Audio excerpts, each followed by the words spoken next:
Saudara-saudara, kita bersatu di dalam doa. Tuhan yang penuh kasih, hari ini kami datang di hadapan-Mu dengan hati yang rindu akan hadirat-Mu.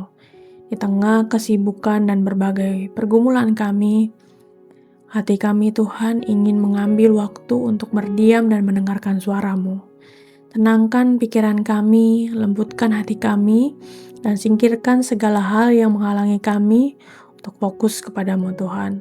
Biarlah saat teduh ini menjadi waktu perjumpaan yang pribadi dan bermakna, di mana kami dikuatkan, kami boleh diarahkan dan diperbaharui oleh firman-Mu.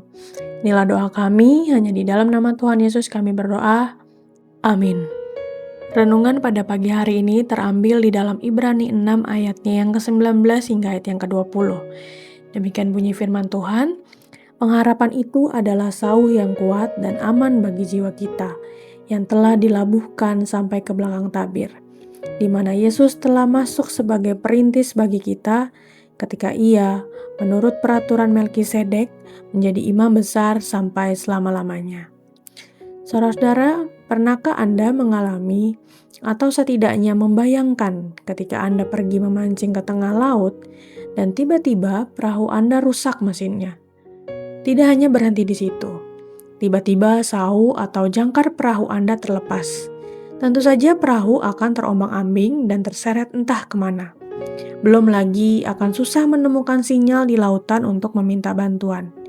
Demikianlah kondisi tersebut bisa jadi gambaran dari kondisi perasaan seseorang yang sedang mengalami kesulitan dan penderitaan. Rasanya seperti ada arus kuat dan angin kencang yang menyeret kita entah kemana, tanpa kita bisa mengendalikannya. Jemaat mula-mula yang tercatat di Ibrani 6 nampaknya sedang mengalami penderitaan yang cukup menekan, sehingga ada isu tentang kemurtatan. Kita kini mungkin berpikir, mengapa iman mereka lemah sekali sehingga menjadi murtad? Namun kita saat ini harus juga waspada bahwa mungkin saja kita tidak lebih baik daripada mereka.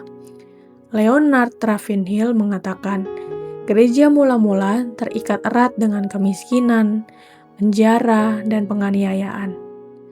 Saat ini, gereja terikat dengan kemakmuran, kepribadian, dan popularitas. Sehingga kekristenan saat ini mungkin saja tidak lebih kuat imannya dibanding masa itu. Dalam Matius 24 ayatnya ke-10, Tuhan Yesus ketika berbicara tentang akhir zaman mengatakan, banyak orang akan murtad dan mereka akan saling menyerah, dan mereka akan saling menyerahkan dan saling membenci. Saudara-saudara, ajaran Injil Kristus sebagai sauh yang tepat. Karena bagaikan kapal tanpa sauh, usaha kita tidak berarti apa-apa ketika kita menghadapi badai dan penderitaan hidup ini. Kita harus terus berdoa agar kita mengandalkan Tuhan di dalam penderitaan. Kadang Tuhan izinkan penderitaan hidup mendera kita, bukan untuk menghanyutkan kita, tetapi untuk menyadarkan bahwa di dalam badai hidup itulah Injil Kristus hadir sebagai sauh bagi jiwa kita.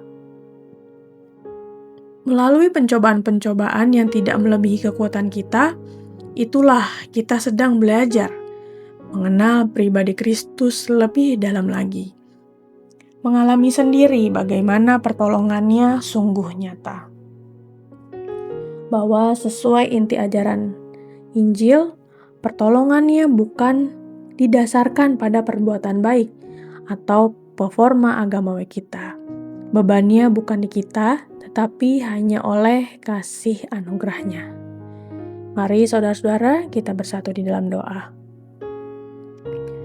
Tuhan yang penuh kasih, terima kasih untuk firman-Mu yang telah kami renungkan hari ini.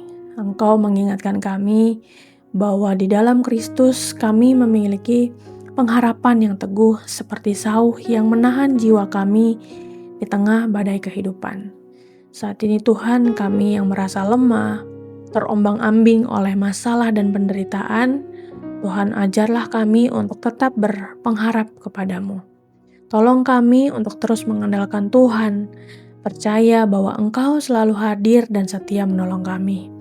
Bentuklah iman kami melalui setiap proses hidup kami, agar kami semakin mengenal Kristus dan hidup dalam kasih karunia-Mu. Biarlah pengharapan di dalam Yesus meneguhkan hati dan langkah kami setiap hari. Kami menyerahkan hidup kami ke dalam tangan-Mu. Di dalam nama Tuhan Yesus kami berdoa dan mengucap syukur. Amin.